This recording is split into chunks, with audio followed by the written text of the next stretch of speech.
Welcome in lecture 10 of Industrial Engineering. Myself Sanjay Tiwari and I am working in BN College of Engineering and Technology, Lucknow. Today we are discussing our second unit, that is production planning and control, and the topic is forecasting. So let's move to our course content. In previous lecture हम लोगों ने देखा कि forecasting को category में जब divide किया तो टू टाइप की कैटेगरीज थी, that is quantitative analysis and qualitative analysis.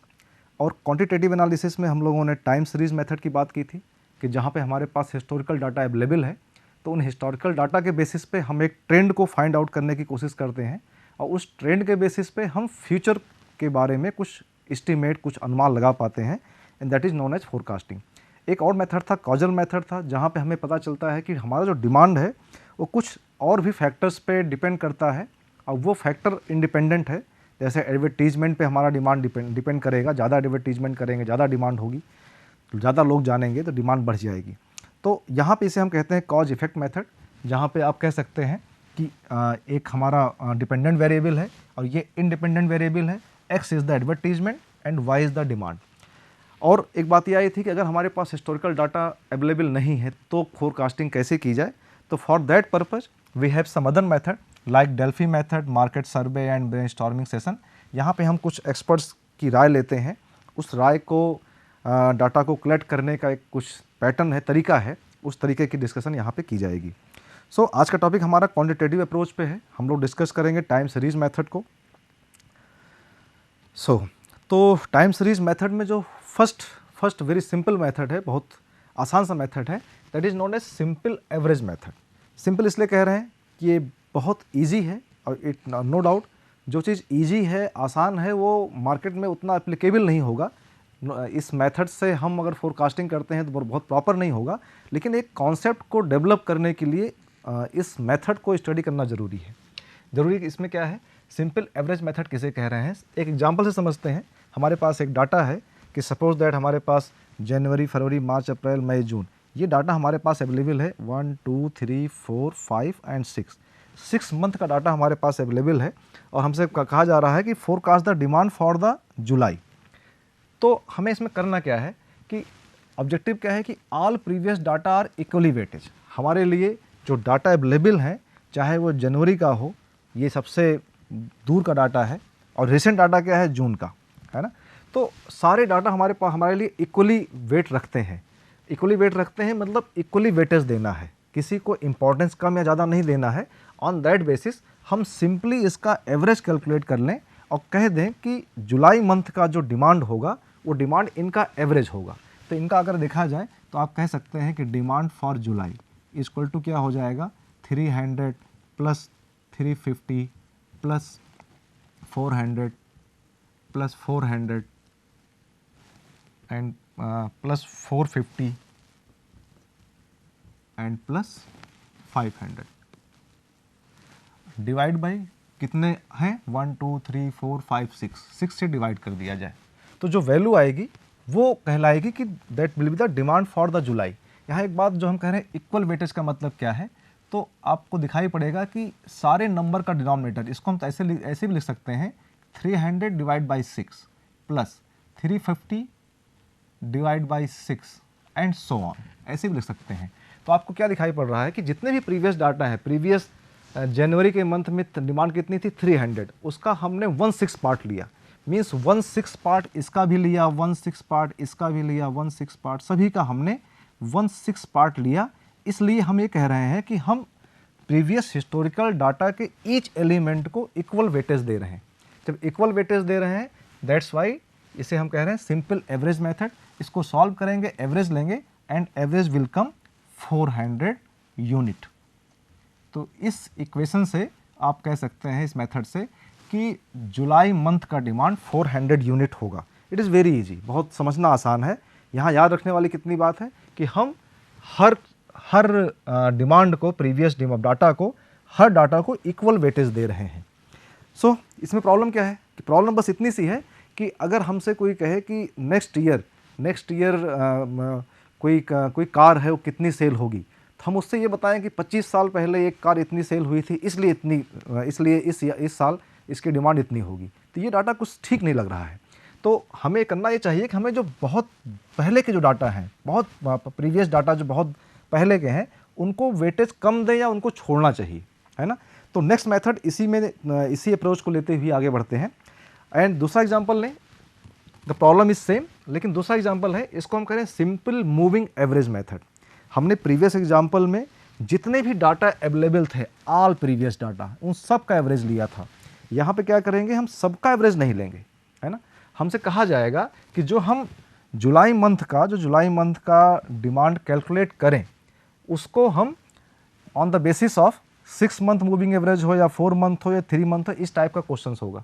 इसका मतलब क्या हुआ कि number of past period is decided and constant.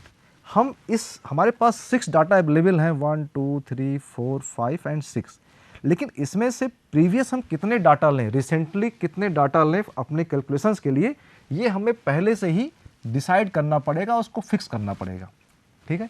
And after that जितना डाटा हमने फिक्स कर लिया, उन सभी को इक्वल वेटेज देना पड़ेगा, सभी को हमें इक्वल वेटेज देना पड़ेगा जो डाटा हमने यहाँ पे फिक्स कर लिया। सपोज दैट जैसे हम इस क्वेश्चन का forecast the demand for July based on ABC 3 question है, बी वाला पार्ट करते हैं। बी पार्ट में क्या कहा गया कि calculate the demand for July on the basis of 4 month moving average. 4 month moving average से मतलब क्या हुआ कि हमें जो रिसेंटली 4 मंथ डाटा दिए गए हैं उन्हीं को कंसीडर करना है। तो रिसेंटली 4 मंथ क्या है, जुलाई से ठीक पहले क्या होगा, जून होगा, उसके पहले मई, अप्रैल एंड मार्च। ये जो 4 मंथ डाटा है, अगर इसका हम एवरेज ले लें तो आप कहेंगे कि on the basis of 4 month moving average हमें जो जुलाई की डिमांड मिलेगी वो वैल्यू मिलेगी। इट मीन्स अगर हम 4 मंथ के बेसिस पे ले रहे हैं, 4 मंथ मूविंग ले रहे हैं, तो आप कहेंगे demand for the July will be, केवल 4 मंथ का डाटा लिया जाए, that will be 400 plus 400 plus 450 plus 500 and divide by 4। तो यहाँ भी दिख रहा है कि हमने प्रीवियस जो रिसेंट 4 मंथ है उनका डाटा लिया, 4 से डिवाइड किया, सभी को इक्वल वेटेज दिया गया, 400 का 1/4, 400 का 1/4, 450 का 1/4 एंड 500 का 1/4, और इससे जो है वैल्यू मिलने वाली है दैट विल कम 438, है ना। अब देखिए प्रीवियस क्वेश्चन जो हमने 6 मंथ का लिया था, वहाँ वैल्यू कितनी आई थी, वहाँ वैल्यू आई थी 400 और अब आ रही है 438। इसी को अगर हम लोग कहते हैं 3 मंथ के लिए लें कि फॉर 3 मंथ, तो आप कहेंगे demand of July on the basis of 3 month moving average, तो आप केवल 3 मंथ का डाटा लेंगे, मीन्स ये 3 मंथ का डाटा लिया जाएगा। इट मीन्स कि 400 प्लस 450 प्लस 500 डिवाइड बाई 3, है ना, और it will come that is 450। तो यहाँ पे जो रिस्पॉन्स क्या आ रहा है कि जो रिसेंट डाटा है, रिसेंट डाटा का इम्पैक्ट फ्यूचर की डिमांड पे ज़्यादा पड़ रहा है, ज़्यादा होना भी चाहिए। हम बहुत पिछले डाटा के बेसिस पे कोई भी बात नहीं कर सकते कि आज से 30 ईयर्स पहले कितनी सेल्स हुई थी किसी चीज़ की। तो ये एक मेथड निकल के आया कि अगर हम जो मूविंग एवरेज में कि एवरेज तो लें, वेटेज सबको इक्वल दें, लेकिन डाटा हम प्रीवियस जो बहुत पहले के डाटा हैं उनको स्किप करते चलें। तो जब हमने 6 मंथ लिया था, जब 6 मंथ लिया था तो आंसर कितना आया था, 400 आया था। जब कहते हैं 3 मंथ लिया 450 आया, 4 मंथ लिया तो 438 आया। तो इसी को कह रहे हैं मूविंग एवरेज मेथड। ये भी बहुत सिंपल है, लेकिन इसमें भी कुछ प्रॉब्लम्स हैं। क्या प्रॉब्लम हो सकती है? प्रॉब्लम ये हो सकती है कि अभी भी हम एक काम तो कर ही रहे हैं कि हम प्रीवियस डाटा को इक्वल वेटेज दे रहे हैं। हमने कहा कि 4 मंथ में हम 4 मंथ का डाटा लेंगे, लेकिन इस डाटा को भी सेम वेटेज, इसको भी सेम, सबको सेम वेटेज कैसे दे सकते हैं? सेम ज़्यादा वेटेज उसको मिलना चाहिए जो बहुत रिसेंट डाटा है कि लास्ट ईयर इतनी सेल हुई थी तो उसका इम्पैक्ट जो नेक्स्ट ईयर की सेल पे ज़्यादा पड़ेगा। तो दैट्स वाई ये कुछ अभी इसी में इशूज हैं, इसलिए इस मेथड्स को भी इम्प्रूव करने की ज़रूरत है। पहला मेथड सिंपल एवरेज मेथड था और दूसरा मूविंग एवरेज मेथड था, दोनों में ये डिफरेंस था। अब ज़रा बात करते हैं weighted moving average method. Weighted average moving method ये ज़्यादा अच्छा रिस्पॉन्स करेगा। कैसे कि यहाँ पे हमें जैसे बात हुई कि रिसेंट डाटा को ज़्यादा वेट देना पड़ेगा। जैसे अगर ये क्वेश्चन देखा जाए कि demand of an item in the past 3 month are as follows. Month क्या है? अप्रैल मई जून, हमने केवल 3 मंथ लिए हैं और हमसे बात की जा रही है कि compute the weighted 3 month moving average for July. हमसे बात हो रही है कि जुलाई का डिमांड फॉर द जुलाई, ये हमें कैलकुलेट करना है। अगर सिंपल एवरेज से करते तो कुछ नहीं करना था, 400 इनका सबका एवरेज ले लेते, आंसर आ जाता। लेकिन वेटेड का मतलब क्या है कि जैसे बात हुई कि रिसेंट डाटा को हायर वेट देना है, तो रिसेंट डाटा हमारे पास कौन सा है? जुलाई से जस्ट प्रीवियस डाटा जून का है, तो जून को हमने वेट दिया 0.5, उसके पहले मई का 0.3 एंड 0.2। जब देखें यहाँ पे कि greater weight is given to the recent data, जो रिसेंट डाटा है उसको ज़्यादा वेटेज देना पड़ेगा, ज़्यादा इंपॉर्टेंस देनी पड़ेगी। And less weightage is given to the old data, जैसे जैसे डाटा पुराना होता जाएगा उसको हम वेटेज कम देते जाएंगे, है ना। तो वेटेज का मतलब क्या है? अगर हम 100 में बात करें कि 100 में कितना परसेंट इसको, कितना परसेंट इसको, कितना परसेंट इसको, और अगर हम 1 की बात करें, फ्रैक्शन में बात करें, तो जो भी वेटेज है W1 plus W2 plus W3 means ये हमारा क्या है? ये W1 है, फिर ये W2, वेट 1, वेट 2, वेट 3, इन सब का सम जितने भी वेट दिए गए, अगर हमारे पास और डाटा भी होता तो W4 भी करते। शर्त ये है, कंडीशन ये है कि सभी वेट का सम 1 के इक्वल होना चाहिए। मीन्स देखिए 5 प्लस 3 8 प्लस 2 0.2, तो ये 1 हो गया। जो भी वेटेज दिए जा रहे हैं, इंपॉर्टेंस दी जा रही है, उनका समेशन 1 होना चाहिए। और एक बात और कि जो रिसेंट डाटा है W1 की वैल्यू W2 से ज़्यादा हो, W2 की वैल्यू W3 से ज़्यादा हो, एंड सो ऑन। तो ये दोनों कंडीशंस को अगर हम पूरे करते हुए चल रहे हैं तो हमारा ये वेटेड मूविंग एवरेज मेथड कहलाएगा। मकसद क्या है कि रिसेंट जो डाटा है उसको ज़्यादा इंपॉर्टेंस दिया जाए और जो प्रीवियस डाटा है उसको इंपॉर्टेंस घटते क्रम में रहे, तो ये दोनों कंडीशन हमारी पूरी होंगी। अब इसको कैसे कैलकुलेट करेंगे? It is very simple to calculate. अगर हमें डिमांड फॉर जुलाई कैलकुलेट करना है तो क्या करना है कि जो रिसेंट डाटा 500 है, 500 को हमें सिर्फ 50% वेट देना है या 0.5 वेट देना है, ठीक है। तो हम क्या कहेंगे कि 500 इंटू 0.5, हमने क्या किया? जून के जो डिमांड थी उसका 50% लिया, मीन्स 0.5 से मल्टीप्लाई कर दिया, ठीक है। ऐसे ही प्लस जो मई की डिमांड थी 450, इसको मल्टीप्लाई किया 0.3 से, 30% इसका ले लिया, और प्लस जो अप्रैल की डिमांड थी उसको मल्टीप्लाई किया 20% से, 400 इंटू 0.2। तो यहाँ से क्लियर हो रहा है कि जो प्रीवियस डाटा है उसका वेटेज सेम नहीं है, वेटेज डिफरेंट है, लेकिन जो रिसेंट डाटा है उसका वेटेज ज़्यादा है, उसका कम है। तो जो जुलाई मंथ का जो डिटेल हमारे पास आएगा, इसका जुलाई मंथ के डिमांड पे अप्रैल मंथ का इम्पैक्ट कम होगा, मई मंथ का इम्पैक्ट उससे ज़्यादा होगा, जून मंथ का इम्पैक्ट उससे ज़्यादा होगा, and this value will come 465 unit. So by this method हम लोग इस तरीके से फोरकास्टिंग करते हैं, ठीक है। तो ये थोड़ा सा कुछ ज़्यादा बेटर लग रहा है क्योंकि इसमें हम हिस्टोरिकल डाटा का वेटेज चेंज कर रहे हैं, सबको इक्वल वेटेज नहीं दे रहे हैं, ठीक है।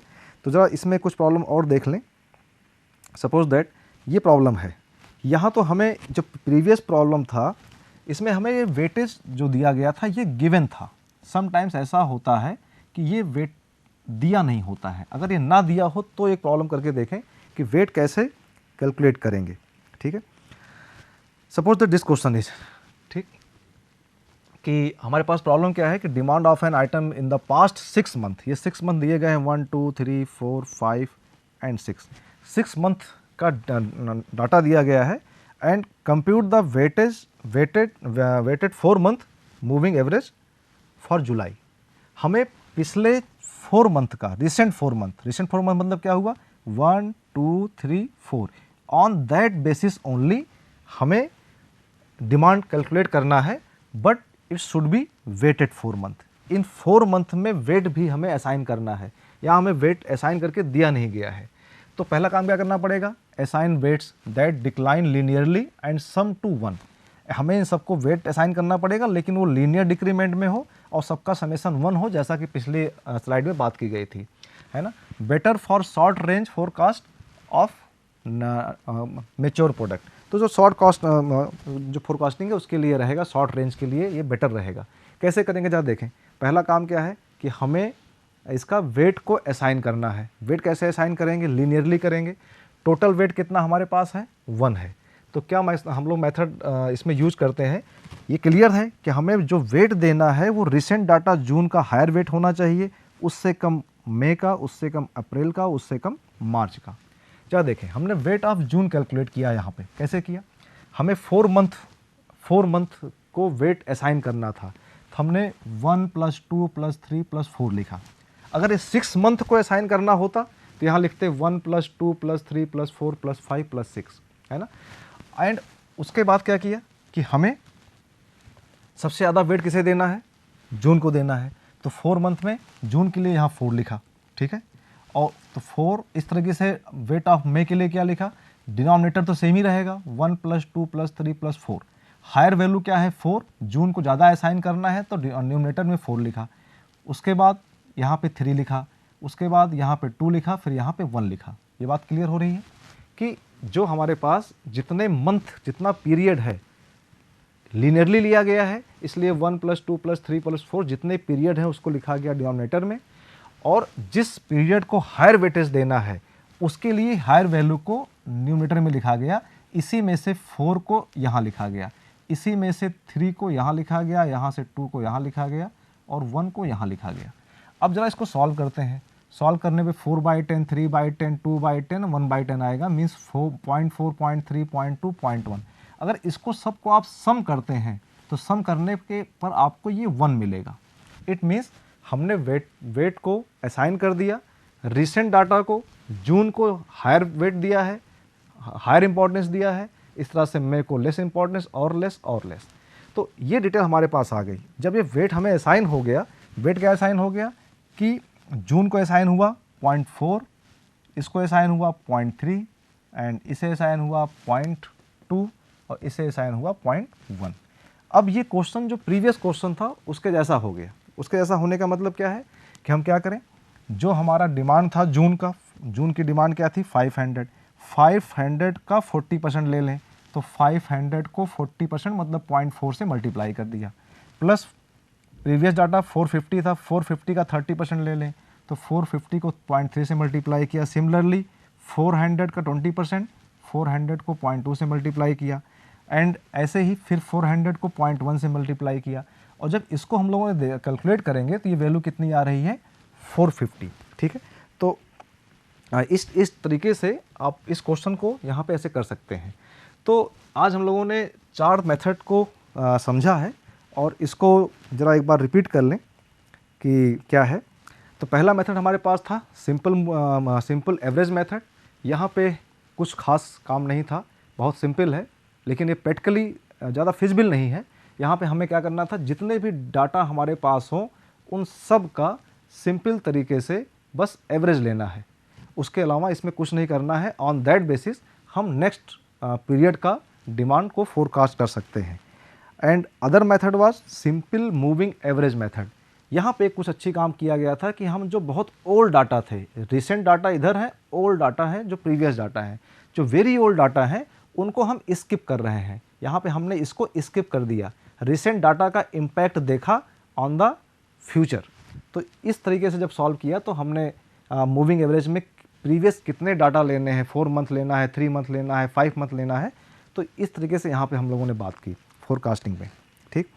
और आफ्टर दैट बात I waited moving average method की, क्योंकि क्लियर है कि जो बहुत ओल्ड डाटा है उनका इम्पैक्ट फ्यूचर फोरकास्ट पे बहुत लिमिटेड होगा या ना के बराबर होगा, तो इसलिए उनका वेटेज भी ना के बराबर या नहीं होना चाहिए। तो इसलिए इसे हम लोग कह रहे हैं वेटेड मूविंग एवरेज मेथड।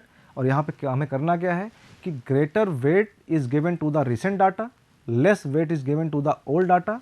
लेकिन जितना भी वेट असाइन कर रहे हैं वो सब 100% या 1 के अंदर ही तो रहेंगे। तो इस मीन्स W1 + W2 + W3 जो वेट्स हैं इनका जो समेसन होगा, समेसन हमेशा 1 के इक्वल होना चाहिए, 1 condition. And other condition is कि जो रिसेंट डाटा है, WN is the weight for recent data and W3 and so on जो वेट होगा वो ओल्ड डाटा के लिए होगा। तो ओल्ड डाटा से ज़्यादा रिसेंट डाटा को हमें वेटेज यहाँ पे देना पड़ेगा। एंड ऑन दैट बेसिस हमने ये प्रॉब्लम सॉल्व किया। क्वेश्चन में वेट गिवन था इसलिए कुछ प्रॉब्लम नहीं थी। हमने कहते हैं जो आपका रिसेंट डाटा जून है, जून का वेटेज 50% दिया, 0.5 दिया, तो 500 को 0.5 से मल्टीप्लाई किया, 450 को 0.3 से मल्टीप्लाई किया, 400 को 0.2 से मल्टीप्लाई किया और सम किया तो सीधे हमें ये आंसर मिल गया। This is known as weighted moving average method. And after that एक न्यू प्रॉब्लम को लिया जहाँ पे हमें वेट असाइन नहीं किए गए थे। तो वेट असाइन नहीं किए गए थे तो अभी हम लोग लीनियरली स्मूथिंग कर रहे हैं।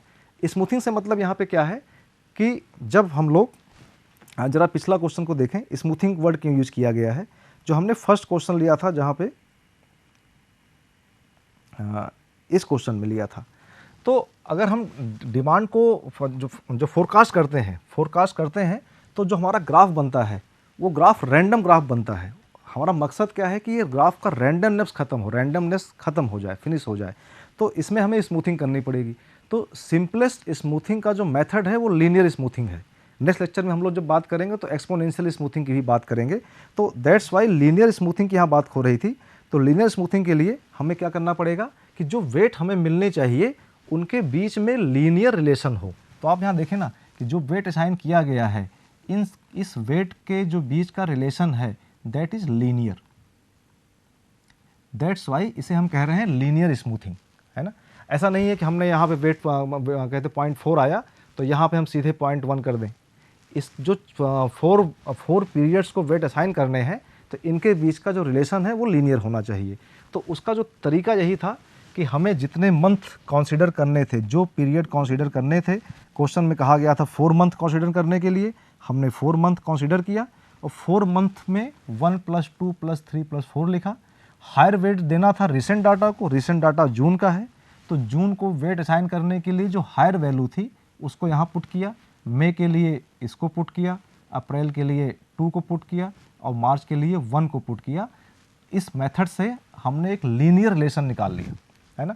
और आफ्टर दैट प्रीवियस क्वेश्चन की तरह ही इसको हमने प्रीवियस डाटा से मल्टीप्लाई करके, डिमांड से मल्टीप्लाई करके सम किया और ये आंसर ये आया। तो आज हम लोगों ने फोरकास्टिंग के बहुत सिंपलेस्ट मेथड जो हैं उनको डिस्कस किया है और इस अप्रोच से भी बहुत अच्छी अप्रोच हमारे पास नेक्स्ट लेक्चर में हम डिस्कस करेंगे जिसमें कुछ और एडवांस मेथड यूज करेंगे और ये जो लीनियर स्मूथिंग है इसको एक्सपोनेंशियल स्मूथिंग तक ले आएंगे और देखेंगे क्या है। तो for today thank you so much, we will meet in next lecture. Thank you.